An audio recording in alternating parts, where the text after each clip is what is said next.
My name is Joy Axelsson. أنا اسمي جوي أكسلسون. And I'm from Sweden. وأنا من السويد. And I work with the English online SBS. وأنا بشتغل مع الإنجليش أونلاين SBS. We are going to be going over the introduction to the book of 1 Peter.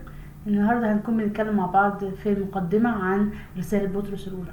You know, there are so many suffering in the world today, and many believers are being persecuted just because they are Christian. الأيام دي في كتير قوي من الألم وسط المسيحيين، وكتير من المسيحيين بيتألموا بس لأنهم مسيحيين. Because of this, people sometimes ask, how can you believe in a God who allows suffering? وأكيد ناس كتيرة بتتساءل إزاي تؤمن بإله بيسمح بالألم. How are we as believers supposed to answer these questions? وإحنا كمؤمنين إزاي نرد على السؤال دوت؟ How can we answer believers who are going through trials and persecution? وكمان إزاي نجاوب تساؤلات المؤمنين اللي بيعدوا بتجارب وبيعدوا باضطهادات؟ How are they to live through such difficult times when they're accused of things they haven't done? وإزاي يقدروا يعيشوا وسط كل الصعوبات ديت والأوقات الصعبة، وخاصة لما يتهموا بحاجات هما ما عملوهاش. These are the types of questions the original readers had, and these are the things that Peter answered in this letter. الحقيقة الأسئلة دي هي الأسئلة اللي كان بيسألها القراء الأصليين، وكمان هي دي الأسئلة اللي كان بطرس بيحاول يرد عليها في الرسالة دي. The original reader were experiencing some type of persecution and hardship. القراء الأصليين كان عندهم كتير من المشاكل والاضطهادات في الوقت اللي هم عايشين فيه.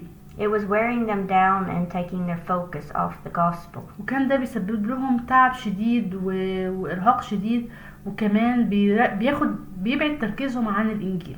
Through this letter, Peter's trying to change their focus and show them the other side of persecution. وخلال الرسالة دي بطرس عايز يغير تركيزهم ويرجع تركيزهم تاني للحاجة الصح، ويوريهم ازاي يعني ان في وجه تاني للاضطهاد. Which is eternity with Jesus, or glory as Peter calls it. والوجه التاني ده هو الأبدية مع يسوع، أو زي ما بطرس بيدعوها المجد. 1 Peter 4:14 بطرس الأولى 4:14 talks about when a Christian is insulted for Christ, they are blessed because they have the hope of glory in the future.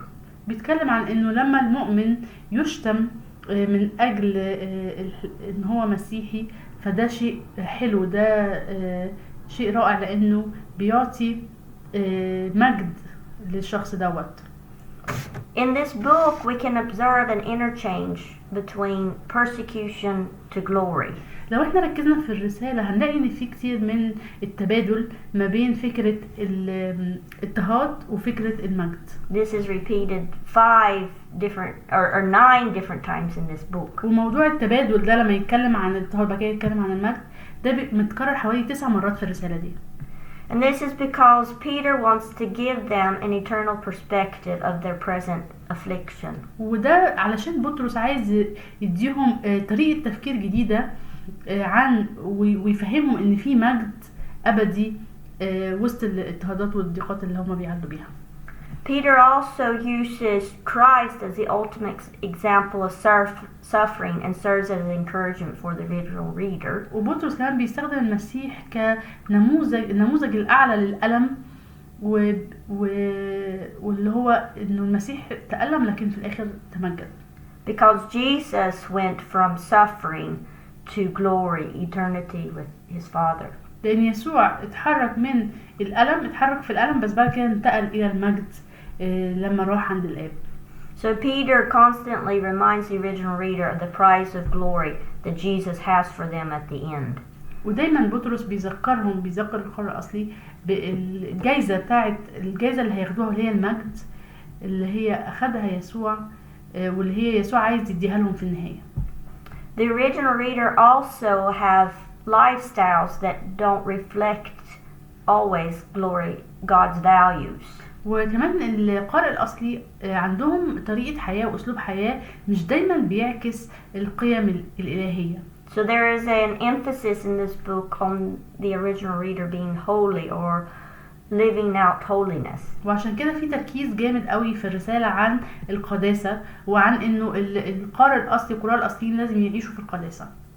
Because they are living in a Roman society where immorality, idolatry, and every evil that you can think of existed.